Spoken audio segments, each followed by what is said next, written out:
멸공으로까지 씨를 말리자까지로 바뀌긴 했죠. 그 다음에 이분들 오늘은 비가 와서 어떠실지 모르겠는데 어저께도 덕수궁에서부터 광화문까지 계속 열심히 다니시더라고요. 양심적 병역 거부자들 다 때려잡아라라는 얘기죠.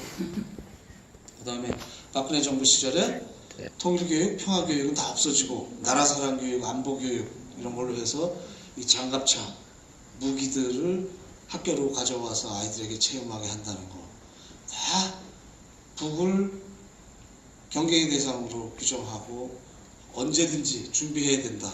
그래서 어렸을 때 아마 선생님들이나 부모님들한테 제일 듣기 싫었던 말 중에 하나가 이거 아닙니까? 지금이 이럴 때냐? 너 지금이 이럴 때냐? 정신 차려 이놈아. 이 얘기. 지금이 이럴 때냐? 항상 우리는 지금이 이럴 때냐? 그럼 어떤 때여야 되는지 지금이. 지금 뭔가 이러고 있으면 안 될 것 같은. 지금이 놀 때냐? 내가 이렇게 놀고 살아도 되냐? 안 되는 거죠. 그런 불안감을 가지면서 마음의 경계를 촉촉촉촉 쌓아 올린 것이죠. 다음 장 넘어가시죠.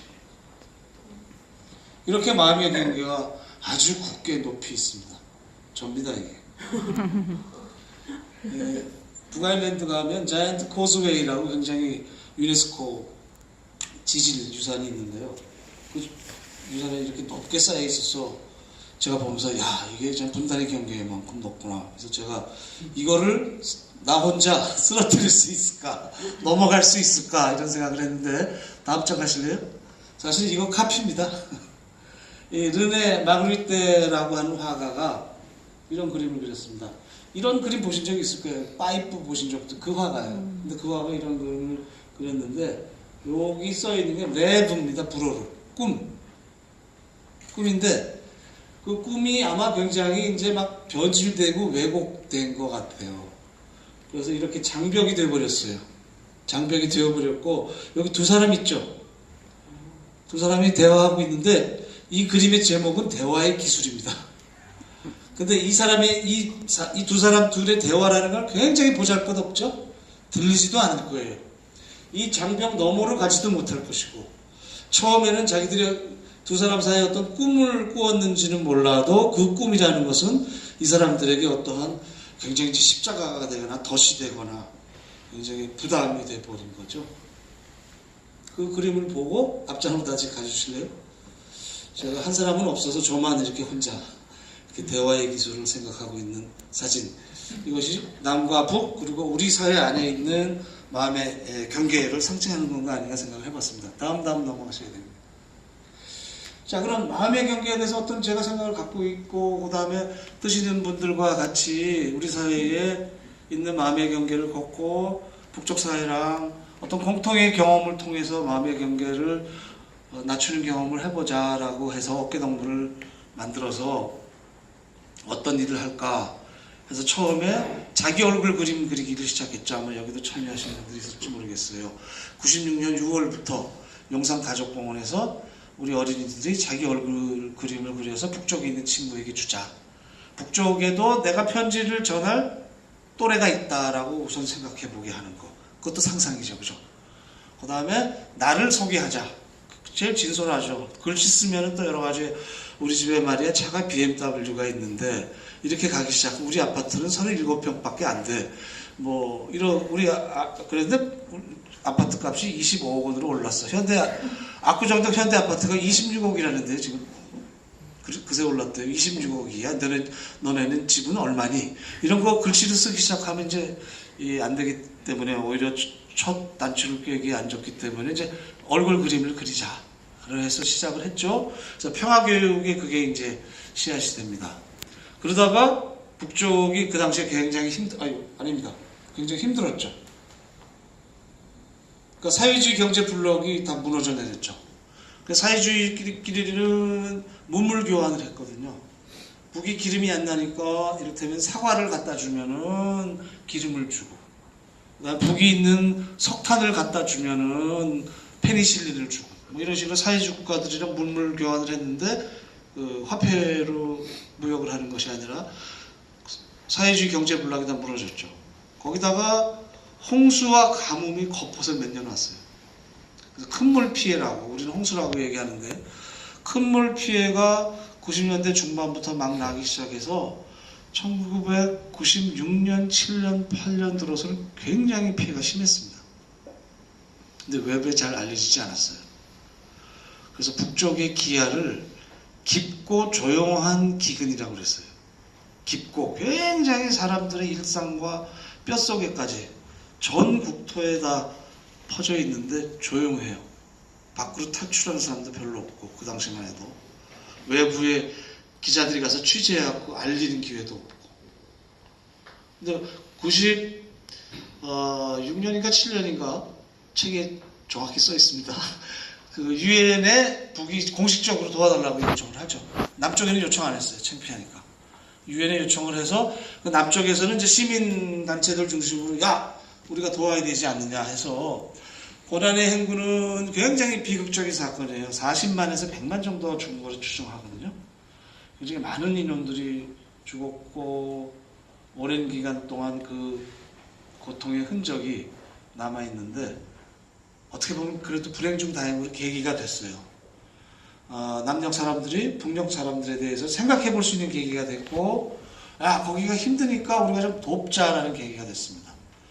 그래서 그때 이제 아마 기억나실 거예요. 쌀 보내신 분도 있고 성금 내신 분도 있고, 그래서 어린이 어깨 동무 우리 어린이들을 중점으로 해서 돕자라고 했습니다. 그 다음 페이지 갈까요? 그 당시 그렇게 안 좋았거든요. 사망률이. 우리 쪽에 거의 40배까지도 올라갔어요. 그래서 1995년 보시면 5세 미만 사망률이 1000명당 80명이니까 굉장히 높은 거예요. 이거는. 그러다가 2000년 들어와서부터 2005년에서는 이제 거의 지금 안정이 돼가고 있는데 이 수치도 우리의 몇 배가 되고 유엔이 정한 기준에 굉장히 떨어지죠. 그런 상황에서 아직도 도움이 필요로 합니다만 제일 심각할 때는 아이들이 사실은 생존하기가 굉장히 어려운 상황이었어요. 그래서 이 당시에 아이들이 죽는 사망률 1위는 폐렴, 두 번째는 설사. 근데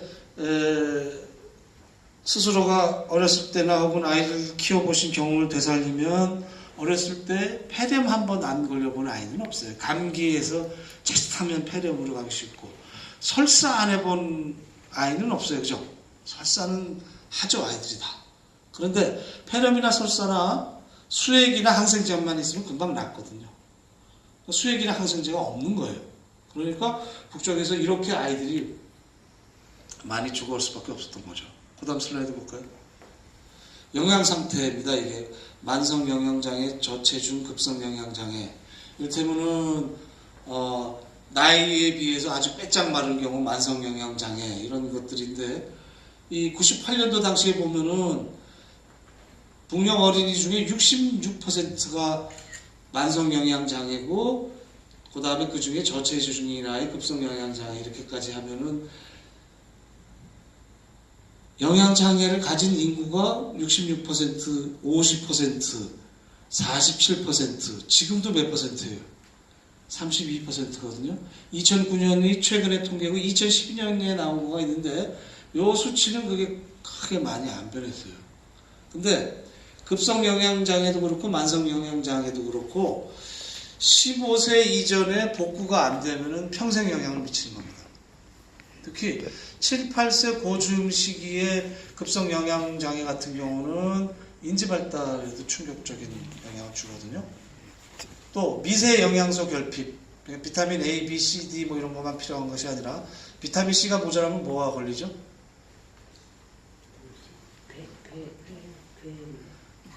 외우셨잖아요. D는 뭐 A는 눈처럼 생겼잖아요. A가.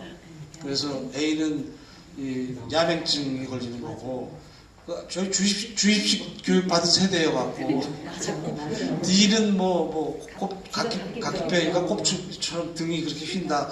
그래서 그렇게 외웠어요 저는. 그죠? 주입식 교육 세대니까. 그런데 자 예를 들면 요드도 부족해요. 아이오다인이라고 하는 거. 요드는 하루에 김 한 장이에요. 김 한 장이면 요드가 충족이 되는데 없는 거예요 북쪽이. 특히 내륙지방 같은 경우는 김 구경을 어디서 하겠어요. 소금도 없는 거예요. 소금이. 바닷가에서 소금 염전을 해야 되잖아요. 그러니까 암염을 수입해갖고 쓰긴 했는데 그것도 모자라죠. 그래서 요오드 부족도 굉장히 심각한 것이고, 요오드 부족은 인지 발달에 굉장히 결정적입니다. 그러니까 이 나이 이때의 후유증이 심하게 얘기하면 아버지 세대보다 작은 아이들이 나와서 평균 키 차이가 10cm에서 15cm가 남북 어린이 사이에 난다. 15살 정도를 기준으로 했을 때. 그래서 책에도 제가 썼습니다만 98년도에 첫 번째 방북했을 때에 인민대학습당이라고 큰 도서관이 있는데 공부 열심히 하는 학생이 있길래 중학교 몇 학년이야? 물어봤더니 저는 김일성 종합대학 2학년입니다. 그래갖고 제가 굉장히 미안했던 기억이 있어요. 중학생 키밖에 안 보여갖고. 이런 상황이 아직은 있지만 지금도 그렇게 만족할 만한 수준은 아니고, 또 평양이라고 다 잘 사는 건 아니에요. 평양에서도 임산부들 영양 부족에 철분 부족에 아이들을 다 이 퍼센테이지는 낮더라도 영양장애가 계속 있었던 거죠. 다음이 이제 동영상이죠. 그러면 짧게 한 8분이던가 동안 고난의 행군 기간 동안에 어깨동무가 어떤 일을 했는가를 보시고 그런 일을 하면서 마음의 경계에서 어떤 변화가 있었는지 설명을 드리도록 할게요.